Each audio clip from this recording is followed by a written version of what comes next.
Thank you. All right, so I'm Parish. Khalifeh and Vistoso are with me, and we're going to be talking about incorporating clinical elements and clinical data into FaceBase, such as EMR, EHR, electronic medical record, electronic health record type of data, was what we were initially discussing, and how this can have value. Some of the discussion points, just a disclaimer, none of us are PhDs. We're all clinicians. We're all clinical scholars, board certified. Myself, I'm an oral and maxillofacial pathologist by training. And these are dental ADA recognized specialties. And my colleagues are both specialists in orofacial pain and also oral medicine. So we're multiple diagnostic pathology driven, clinicians and clinical researchers. So we have thousands of patients at USC where we have a lot of data for, especially just think of our EMR, EHR. And so as we started going through this process and talking to FaceBase, the team, and becoming a part of the FaceBase team, and then talking to experts from the NIH and NIDCR, some of them are here and others are remotely. Thank you for all your input. We put all this kind of input and feedback together to figure out where do we want to go with FaceBase as far as this new kind of offering, right? Clinical data. And so we decided to focus initially on specific conditions or diseases or pathology, which we have a lot of data for, a lot of patients for. And we decided very early on that we didn't want to just take EMR, EHR data and like metadata and pharmacologic man, just slam all that into FaceBase and say, here we go, here's all the metadata for 10,000 patients at our university. We just didn't think that would be useful as clinicians and researchers. So these are the discussion points that we had. How could such an offering answer users' questions, especially research questions? If we had a hypothesis and we wanted, to test that or get data for that, how would FaceBase be able to enable that or help that? How could we make such a database accessible, for researchers and clinicians? What clinical data elements specifically should be included? If it's not going to be the entire EHR and just here you go, what should it be? How should it be organized? How should it be structured? That was very important for us. And also consent issues. A lot of schools, universities, hospitals don't have specific consents that say sometimes we have sign here, we may use your data in a publication, or your picture, with your eyes blocked out or something like that. But we don't really have something always that says your data might be used in a repository or a database specifically. And that's some of the NIH colleagues actually pointed that out to us. That was going to be important, that our patients knew specifically, beforehand that their data could be used in such a setting. So kind of with that background and discussion points, let me go ahead and let Dr. Vistoso take over. All right. Well, thank you everybody to be here today. So my job today is try to give you a little of like an idea of how a clinician we would like to have our data. Okay, so we have a lot of data around us, but how much of it is reaches the clinicians at the point of care? That's basically what it's my goal today. So what is the gap that we have right now? We have right now a large-scale biomedical repository that we were doing all morning learning, and now all of us is one of the options. We have institutional platform. All this information possess a lot of phenotypic data, clinical data, biomarkers, genomic information. So we have right now a massive research data set. But what is missing for us as clinician is that effective translation mechanisms, like how we can have this in real time, access to this information, how this can be more friendly interface for the clinician, and how we can make a structured note that capture the symptoms and the sign and can be incorporated in this data. Because what is the challenge that we have right now is the repository potential remains underutilized, what we think, without effective mechanisms to translate this data into a real-time clinical decision making. And I think all the basic science is trying to point at that, how we can improve the clinical decision making. So I'm going to talk about two different things. One is the craniofacial diseases and conditions, and the other part is the orofacial pain conditions and the TMD conditions. So the craniofacial condition, they have multi-system complexity, incorporating genetic, structural, and developmental presentation, require this integrated analysis that we have seen in the morning, how important is every gene, every data point is so important to actually have this diagnosis. The current reality for this craniofacial condition is that most of the clinicians, as us, like we see this patient, lack this direct access to repository resources in real time. And specifically for the orofacial pain condition and the TMD conditions, is that we don't have a precise serology or imaging or pathology data for diagnosis, and we must rely on the sign and symptoms and the clinical notes. So where we see an important potential is that we can have, with all this information, an accurate diagnosis, and of course, improve the treatment planning. And this can be benefit, of course, a large scale of data that contain highly structured clinical data. That's our point. So these are some cases. And these are, for example, with rare cases, a perfect use for rare cases that we see, I don't know, once in a while. But funny is, but we saw these two cases, very similar two cases in our clinic in a time frame of 6 months, these two Hispanic male patients in the center. And they both presented very similar complexity, like genetic, structural, and developmental presentation was very similar. And both of them actually were diagnosed by us after the imaging and clinical findings, plus the histopathological finding that we did biopsy in this patient, was the patient finally diagnosed as Sedghizadeh syndrome. So this is an example how we can use a repository as FaceBase with all this information. We have another case. For example, this patient is more, you can have some genetic, you can have some serology positive and cases like this case, but also we are missing the other part, the clinical part. So for example, this is how we can access, this is an example how important it is for clinicians to have access, direct access to this information. We have this patient that is 33-year-old female with severe electric shock pain on the left side of the face, and she also complained about muscle spasm and trismus. So when she started explaining the symptoms, she said that these symptoms started 5 years ago with severe symptoms, a more increase during pregnancy 2 years ago. So we start gathering information. As you see clinical pictures, we see that these patients also have other information that is very important. The sign, the symptoms, not just the symptoms, was also like how it was the skin, like the head and neck exam, how important is all this workup. So once we did all the diagnostic workup, plus biopsies, when we start gathering more information, blood tests, nothing conclusive, MRI, nothing conclusive, but finally, like gathering together all the symptoms, we find out that this was a syndrome. And this is a syndrome that is very well known as a Perry-Romberg syndrome. So if we have, again, all this information, for us, will be much easier to diagnose this patient. But let's talk about now to the common cases. So these are the rare cases, the cases that we see once in a while, which all this information that you guys present is very, very helpful for those cases.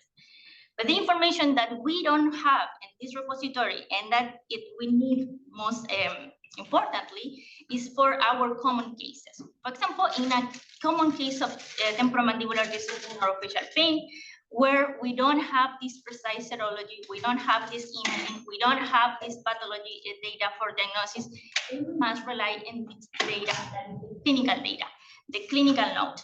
And this is an example of one of our notes, how important it is to have this structure note so we can actually interpret and use artificial intelligence or machine learning models to actually interpret or predict with these notes.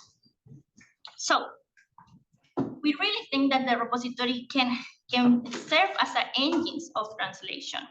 FaceBase specifically is a domain-specific repository serving as a leading example for craniofacial and orofacial pain and TMD research in care. So right now, what FaceBase give us current asset, detailed phenotypic imaging and some of these craniofacial conditions, genotypic and transcriptomic data, longitudinal developmental database. But what we think that it could be the emerging capabilities in this repository.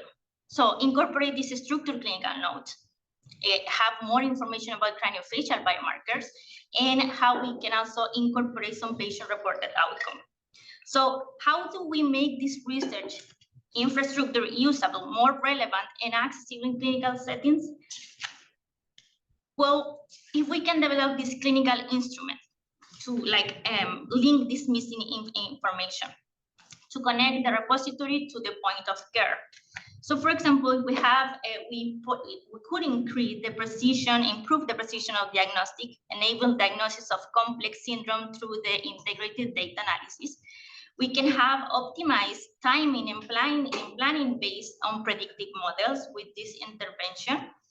We can incorporate this clinical documentation, highly structured clinical note by trained Orofacial Pain expert, and we can have this real-time point of care. So having this information actionably for the decision making.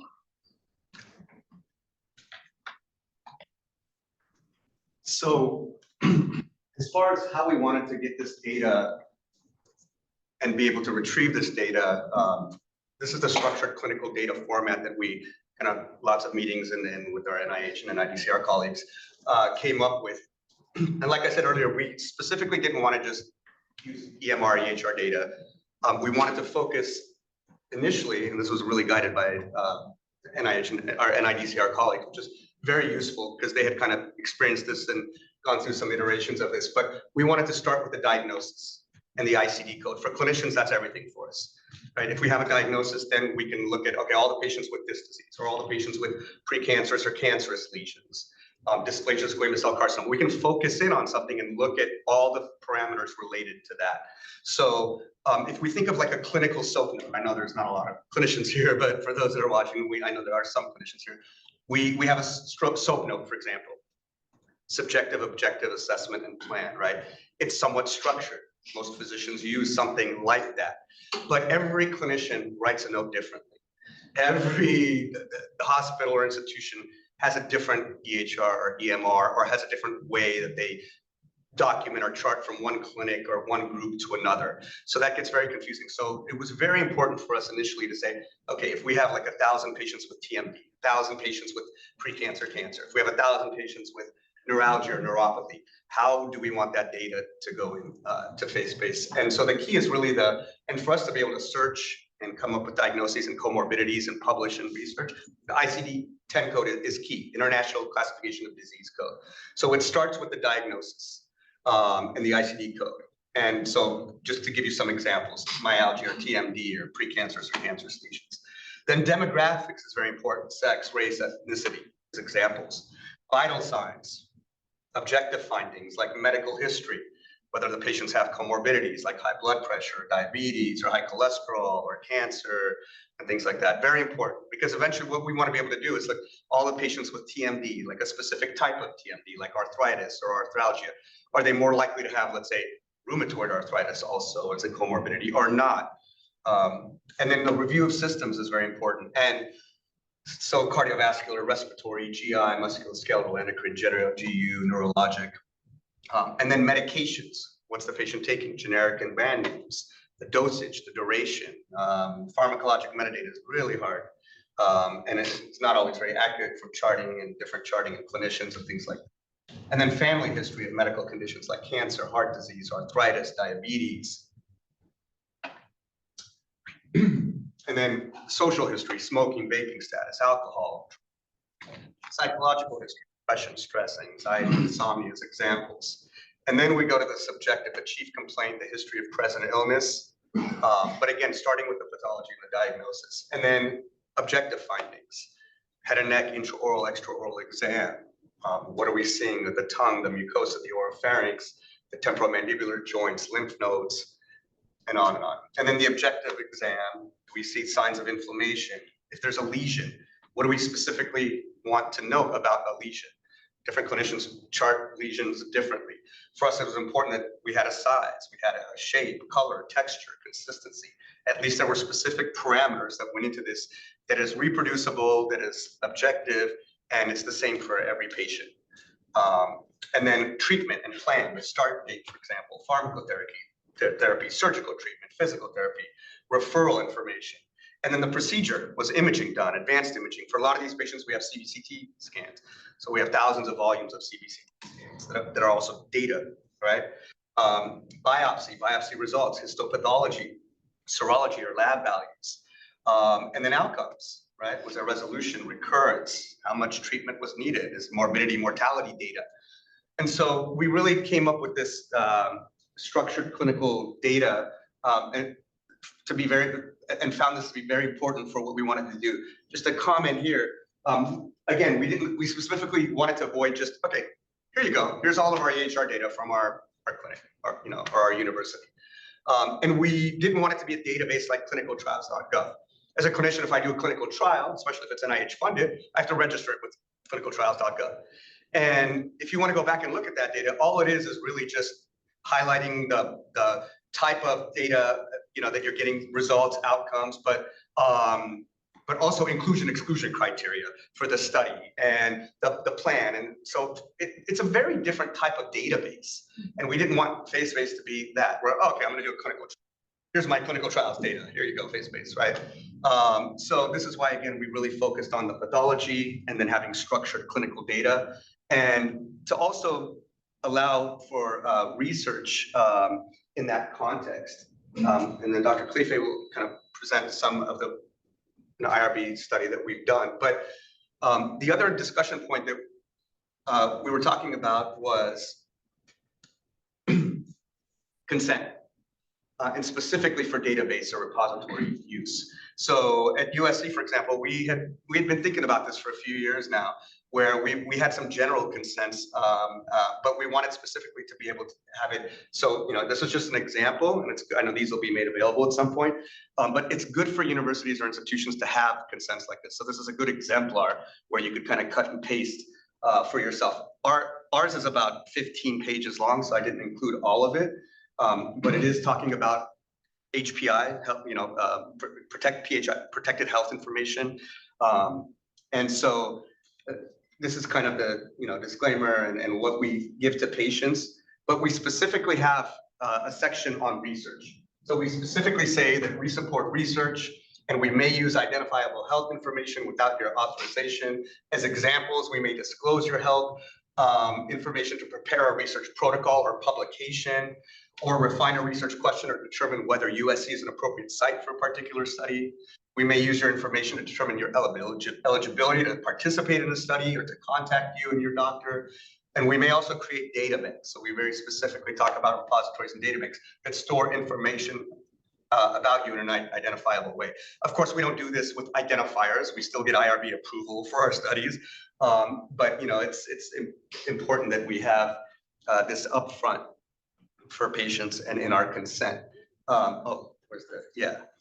And then now Dr. Khalifeh is going to present. So this data being structured like this and being reproducible, and a lot of this is thanks to one of our directors, Dr. Glenn Clark. Over the years, he's been pushing for this, training faculty and residents in having structured clinical notes, structured data. And so this is what we've been doing for years, and this is why we thought this would be perfect to incorporate into FaceBase. And part of it is because when we work to publish this data, and we work with biostatisticians at our CTSI, for example, they don't just want EMR data. They want to know specifically, okay, so what are you looking at? You're developing an app and you're looking at sensitivity, specificity, accuracy, positive predictive value diagnosis compared to the clinical. So I need your clinical diagnoses. I need your SOAP notes. I need that format. I need to know to be able to compare that. So thank you to Dr. Clark for years of pushing this and actually training, every generation to kind of do it like this, because that's enabled things like the project you're gonna hear about now from Dr. Khalifeh, where the statisticians are happy, we're happy. It's really streamlined and easy and user-friendly to get this data, to get it analyzed, and to be able to compare it. And it's also very AI ready in this sense. So, Dr. Khalifeh. Hi, everybody. Yeah, again, I'm a clinician. I work in a private office, and I'm teaching at the USC for the last 30 years as a part-time faculty. This is good. I'm going to talk about an app I made, actually, called My TMJ app. It's a digital solution for Orofacial Pain. This is there are some slides, these 4 slides coming. I recycled them from the American Academy of Orofacial Pain. They use them a lot to show the prevalence of certain orophacial pain conditions.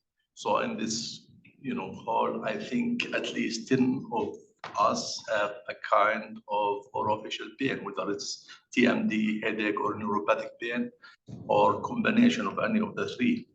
So it's very prevalent.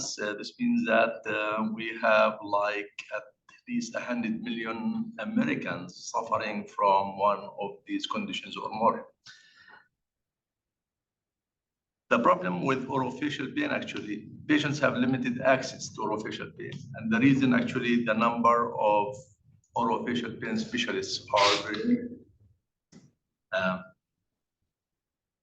Dental and medical schools, they don't teach orophacial pain most of the time. We have only, I think, 12 orophacial pain programs, and each one takes 2 to 4 residents each year, which makes the number of graduates are very little. Many of them are actually from foreign countries.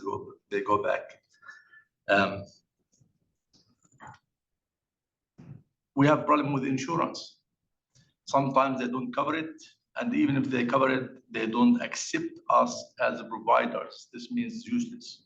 So the patient has to pay these $10,000 or so as co-payment first before they be covered by my service.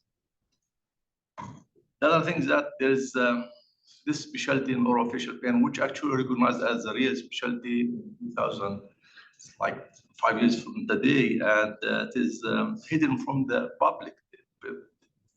Few knows about it, whether are patients or medical community. Many of my friends who are doctors, when I talk to them about conditions, what we do, guys, they don't know. They don't know us. The other thing is a lost area between medical and dental. So we have like 5 different medical specialists. They have fellowships in pain management. None of them touch this area, orophacial pain. Yes, there is headache fellowship for neurologists mostly, but even they don't know anything about TMD, for example. That's a sad thing, but we try to cover or bridge the gap. The other thing is that many health care providers, they don't know where to refer their patients. So when they discover somebody like me, for example, they, oh, great, I can now send somebody to you. Again, we have limited number of patients, and healthcare insurance is part of the problem we have. So if, looking at statistics, we have talking about TMD mostly, we have 3% of the population, which means that 10 million or more are affected by TMD. We are only till last night 322 orophacial pain specialists in the whole country. Yes, there are non-specialists who have good experience in orophacial pain treatment, but unfortunately, we don't know how they are doing, how many of them do. If we want to calculate how many a specialist like me can see, it's like 1,000 per year. So we actually need 10,000 specialists to do the job. Based on the current base, we need 500 years to fulfill this requirement. And we need, this is if none of the specialists died, and the population will stay the same, which is not practical. So what's about this app, My TMD app? It is an AI-powered mobile app designed to assist patients and with TMJ and orophacial pain disorders, to offer symptoms checker, symptoms tracking, and patient education. And the goal actually is to bridge the gap between patients and specialists through digital engagement. Actually, it is when I thought about creating this app, I want to find a tool to compensate for this deficiency on the number of orofacial pain specialists. When I introduced the app, actually some of my co-workers and faculty at USC, some residents got interested in doing some research on it to validate really does it work or not, because I'm not promoting it as diagnostic tool yet, because it helps to give you initial diagnosis, but still it is far from being accurate. So a group of our residents and dental students and pre-dental students supervised by Parish, they conducted a research to validate is it accurate or not. Anyway, with looking at these numbers, we came with a number of like 95.5% accuracy. Okay, it's hard to believe, even myself. But can be wrong, but can be right too, because we have only 110 patients. And we were limited to the number of patients with specific cases they come to us. If I have all hard neuropathic pain conditions, does the app actually give us this percentage of accuracy? I don't know. I didn't have them. I cannot say yes or no. Maybe not, maybe yes. We'll find, hopefully in the future, we have a bigger study on it. So the study actually was approved by ISTAR and USC to start. And if I want to get some really nice things other than the accuracy or non-accuracy of the app, I can summarize certain good stuff coming out. So we have 110 patients selected. We have 89 of them, they have 3 conditions: TMD, headache, and neuropathic pain. TMD only, we have 85. We have headaches only 14 patients. We have headaches, total 17 patients. Neuropathic pain conditions, we have 7 patients. Total of neuropathic pain conditions, 8. We have headaches and TMD cases, 3 patients, and we have neuropathic and TMD patients, only 1. And this just to give us idea about comorbidities. So that's another thing about the whole data. Is not necessarily to give you accuracy, but we start thinking about, okay, if the patient coming to my office with a headache disorder, I start thinking, okay, what the percentage could be this patient have a TMD condition or neuropathic pain condition. So the app actually mainly to address certain barriers actually. One of them is accessibility, because the app provides remote support to underserved regions for everybody actually. So even if you are one of those who bought tickets to go to Mars from Elon Musk, or somebody is going to a safari, as long as you have access to the internet, you can use the app and get some insights what your symptoms related to. Standardization too is that when we use, same questionnaire, same question for all patients, you get more accurate, data to analyze. Awareness. Yeah, many of us we don't know actually what TMD is, what's arthralgia, what's lockjaw, what's clicking. So the app actually it has a lot of information about that. It has articles, that's all validated articles, and coordination. So even clinicians and patients can use it and coordinate the information between each other. I have hundreds of cases to tell you about, but this is one of my latest cases. 3 weeks ago, I had this 70 years old. She was suffering from dental pain or toothache, gum ache in the lower right side of the jaw. She went to her dentist and he took X-ray. He told her, you have dental infection, gave her antibiotic. It didn't work. 4 days later, pain was extraordinary. She called her dentist, told her, okay, you know what, let's see an endodontist. Refer her to an endodontist. She went there, he took a CT scan and did the clinical examination, find nothing. So actually he called me, told me, can you see this patient? She's going a trip in 2-3 days. Can you see her today or tomorrow? Tomorrow it's USC day. I cannot. I will wait for her. If she comes with an or she really showed up. While I am reading her CT, my computer, I told her, okay, this is my phone, just go ahead and fill the information, the questionnaire for a toothache. So after she finished, she came up with this diagnosis, trigeminal neuralgia number 1, cracked tooth syndrome, and not sufficient information to give a possibility of the third diagnosis. This is actually what I call it the version 1 of the AI system on my app. Today, actually, I copied her answer, and I am working validation of the version 2 of AI to give the patients and the clinician the ability to know more actually of the conditions, which is, okay, trigeminal neuralgia, what is it? ICD code, which usually now everybody know ourselves by numbers, which is social security numbers. And to avoid nomination problems, it's good to use the ICD-T code, the ICD-10 code. Justification, why trigeminal neuralgia was the selection for first, as a first choice. What's the probability? Is it here is given us, I think, 80 to 95%, so it's more likely it's going to be one. What other diagnostic tools which help actually, which is like an MRI plus clinical exam and so on. And for us, medication. So actually, it wasn't hard for me to know, actually. It's not based on the app. The app was an initial diagnostic tool for me.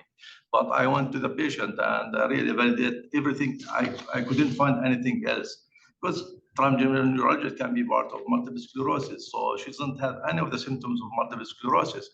I thought, okay, you know what, let's give you medication and follow it up. Just the day she was traveling, she thought, I feel great. I hopefully will enjoy my trip now. When I come back, I will do the MRI and so on. And think she's waiting for her MRI to be taken, actually. This is one example. Of course, there are other conditions, which actually the cracked tooth syndrome will be my first choice as a dentist. That could be, but it was ruled out by an endodontist. It is not.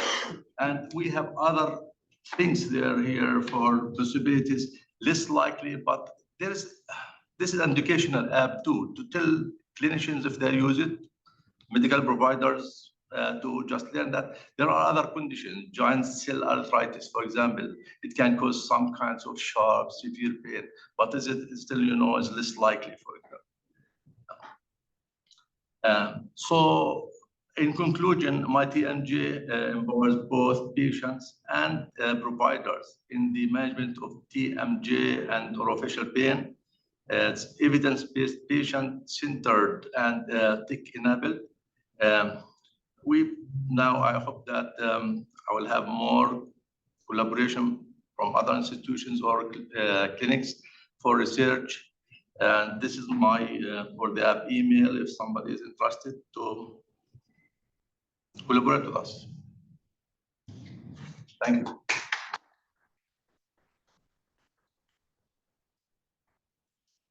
So, yeah. So we have, how much time? We have about 10 minutes. 10 minutes, okay. Yeah. So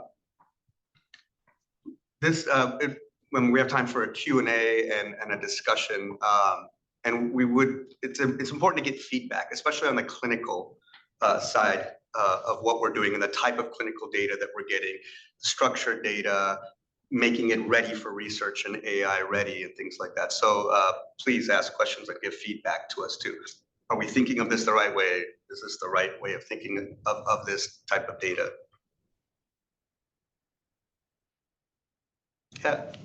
Hi. Is there a lot of missing data or a little bit? Or? Yeah, that's a good question.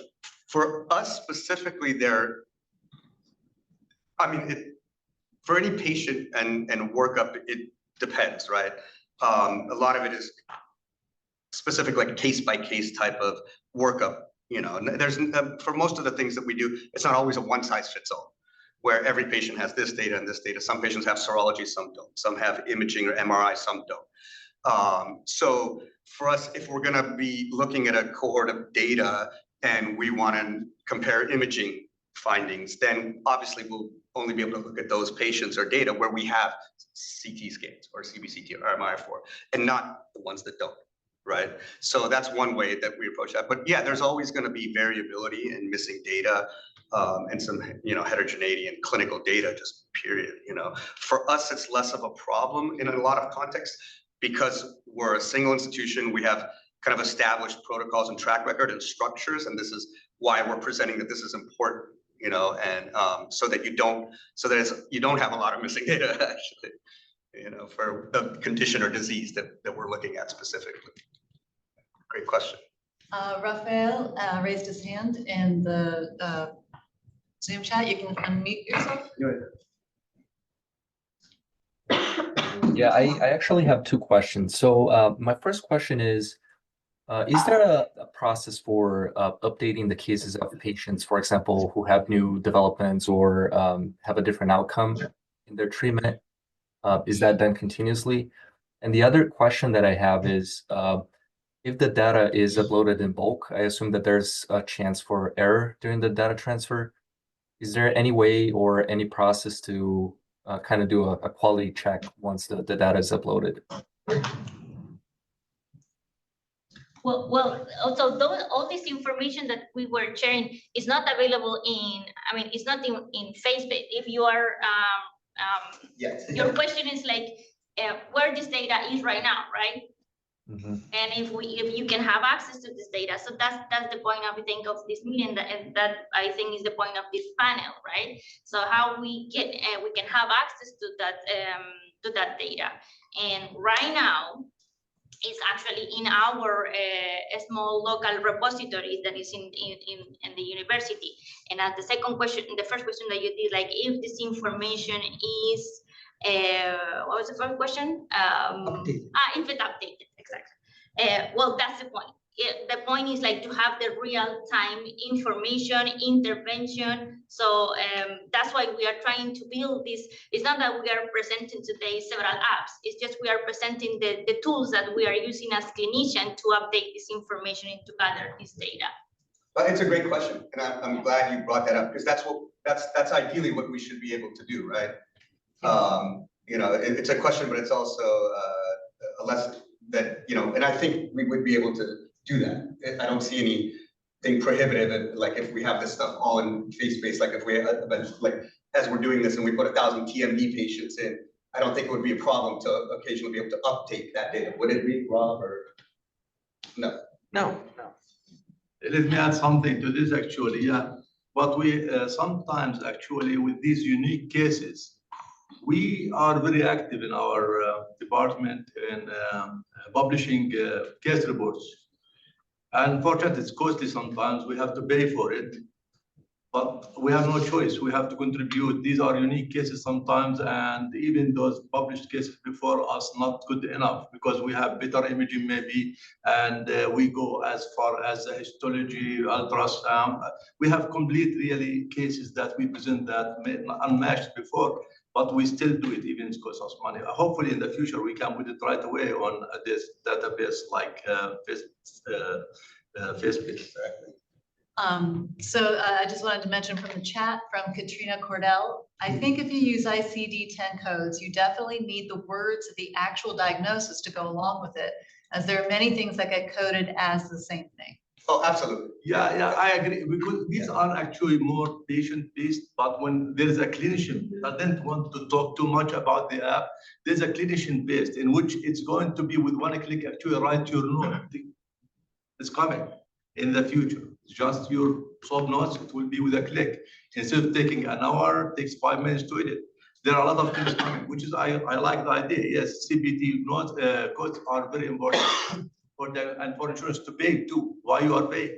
He has pain, shortness of breath, or so on. This is the way that insurance billing is going.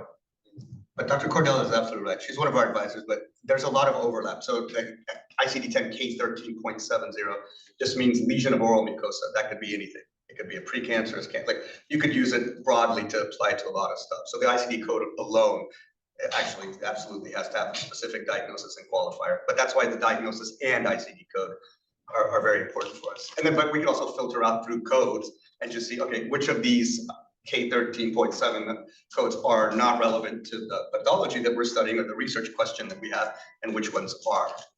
Okay, great. Pedro. I love the app and the idea. I know that there's the app can help crowdsource things. And USC is training the army of dentists out there that, have been trained already, would be incredible to access. Aside from IRB and consenting, do you see other barriers from crowdsourcing some of these so you could get a higher uptake? I bid for everything. I spent so far maybe $300,000. My wife is mad, but I still want to do it. Now she's proud. Now she's proud because from time to time, literally while we are since this early morning, I looked at the numbers of who download the app. There are 10 people without any advertisement download the app while we are in the session. So it is getting there. We have learned what we teach the patient to do. Self-treatment is working there, and self-treatment is, I believe, in actually Orofacial Pain. Start with self-treatment all the time. I have created videos for that. I created the instructions for stitching exercises and so on. So it can be the initial way to start the treatment. So the whole thing is the more money I get is fine, but this way it goes slow. I started this project 3+ years ago, and hopefully in 6 months we'll start generating some money. We might do the prescription money. It's free subscription, in which maybe $5 a month for those who maybe not for everybody who used to use advanced features. The basic features will continue to be always free. I don't want to charge anybody for it.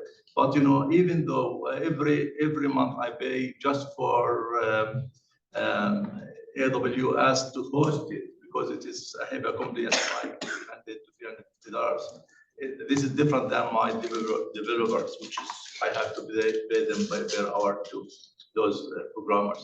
Yeah, it's a very academic effort too. Just by faculty, from faculty, with patients, and yeah. So I think in our position, we are like in the middle, because you are not doing like actual clinical trial, but you are doing something to improve the clinical, and we are not doing basic science. So there is no like going to your question, what is the difficulty? I think for us right now, when we are in the middle, is like the funding. Is that there is not much opportunity to funding this kind of project. Okay, so we're at time, but let me just is it connected to what? Yeah. Okay, we'll do that real quick, and then I have a comment from Zoom. Oh, okay. So I'm so impressed with the work that you've all put into, thinking about how to structure, the clinical notes and standardize them. And it's really just fascinating and impressive work that you've all done. And my question is more on the side of the usage of it. Let's say you have the data that you've all collected, and I know that includes other clinicians as well, but let's say you have more of a critical mass of data from other sites, and it's available through FaceBase or any such means. With your clinician hats on, what do you want to be able to get out of that data, or types of questions you want to be able to ask of it? I'm just interested in what's the kind of usage and utility you want to envision. So personally, in some of the research, I think it's going to depend on every clinician where their focus is in research. But as a pathologist, data is so important to me to be able to have that type of structured data to know, for example, if I have a certain condition that I'm looking at, what are the most common lab values associated with that, or comorbidities associated with that condition.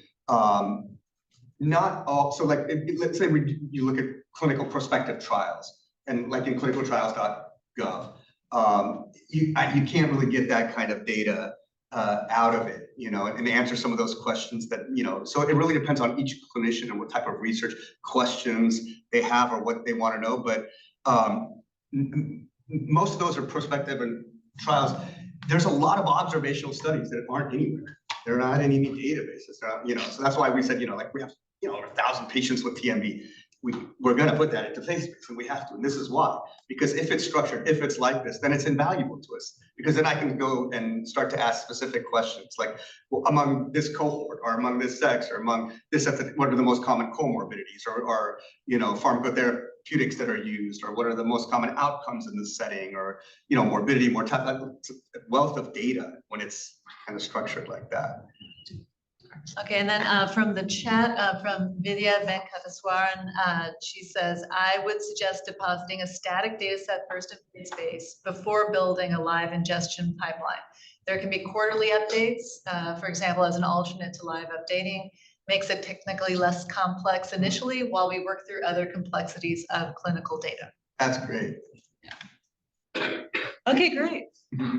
Thank you so much. Thank you so much.